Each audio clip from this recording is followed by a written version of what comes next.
Կոմիտաս վարդապետի խմբերքերը ձայնագրելու եւ հանրահռչակելու նպատակով Հայաստանի արվեստի վաստակավոր գործիչ Հարություն Թոփիկյանը 30 տարի առաջ հիմնեց Երևանի պետական կամերային երգչախումբը։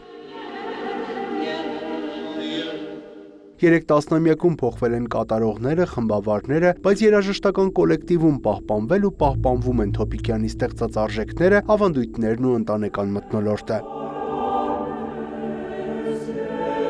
Ես երգում եմ հենց հիմնադրման օրվանից, այսինքն արդեն 30 տարի է կոլեկտիվում եմ, հիմնադրել է մեր շատ սիրելի մայստրո Հարություն Թոփիկյանը, որը մեզ լքեց կովիդի տարին, ես միշտ իրեն օգնել եմ, այսինքն երկրորդ դիրիժորի կարգավիճակով։ Սահուն կերպով որոշվեց Թոփիկյանից հետո, որ ինձ պիտի նշանակեն, եւ ես ժառանգել եմ իմ մեծ համերաշխընտանիք, որի հիմքում դրված է հարգանքը մեկ մյուսի նկատմամբ։ Երգչախմբի հնաբնակներից է նաև Թամարա Մոսինյանը, 19 տարեկանում էր առաջին անգամ եկել երգչախումբ, բայց երկար չէր մնացել։ 10 տարի անց գեղարվեստական ղեկավարը սոպրանոյին կրկին հրավիրել էր երգչախումբ։ Հարություն Թոփիկյանը գործի ժամերին այո կարող էր եւ խստություն անել, բայց ընդհանուր մթնոլորտը շատ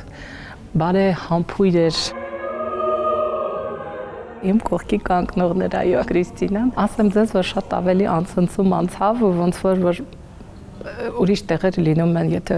ղեկավարությունա փոխվում։ Մեր մոտ ամեն ինչ անցավ բնական, որովհետեւ մեր մեջից դուրս եկած մարդը նախ գիտեր մենք ինչ ենք անում եւ այդ գործը շարունակելով եւ ինչու՞ չէ իր նոր մտահղացումները բերելով ձևավորվեց այս նոր երգչախումբը Կրիստինայի ղեկավարությամբ։ Ժաննա Դավթյանը երգչախմբի նորեկներից է, մասնակցել էր ալտի ձայնաբաժնի քաստինգին, անցել էր ու արդեն 6 տարի այս կոլեկտիվն իր երկրորդ ընտանիքն է համարում։ Անչափ հաճելի էր լինել կոլեկտիվում, որ ունի պատմություն եւ երկար տարիների պատմություն, փորձ եւ նաեւ ժանրային իմաստով էր հետաքրքիր, որովհետեւ առաջին հայացքից թվում է թե միայն ակադեմիկ երգեցողություն եւ ժանրեր են տիրելու, բայց երբ որ գալիս ես տեսնում ես մարդիկ տարիների ընթացքում ինչ են կուտակել եւ նաեւ այդ փորձը քեզ են փոխանցում, կարելի ասել երաժշտական այն բազան զենքերի իմաստով ավելի է համալրվում եւ մի տեսակ ավելի զինված ես քեզ զգում, ինչը շատ կարեւոր է երաժշտի համար։ Երգչախումբը կամերային երաժշտության ազգային կենտրոնի կազմում է 2011 թվականից եւ ըստ կենտրոնի տնօրենի իր ուրույն տեղն ունի այս մեծ կոլեկտիվում։ Այս տարի լրանում է նաև երջանկահիշատակ հենց երգչախմբի հիմնադիր Հարություն Թոփիկյանի 75-ամյակը եւ անպայման այս տարի անդրադարձ ունենալու ենք եւ համերգներից մեկը պետք է նվիրենք իրեն։ Հոկտեմբեր կամ նոյեմբեր ամսին մեծ ծրագիր ենք նախապատրաստում, որ ել ավելի մեծ շուկով, ոնց որ տարեվերջին պետք է նշենք երգչախմբի 30-ամյակը։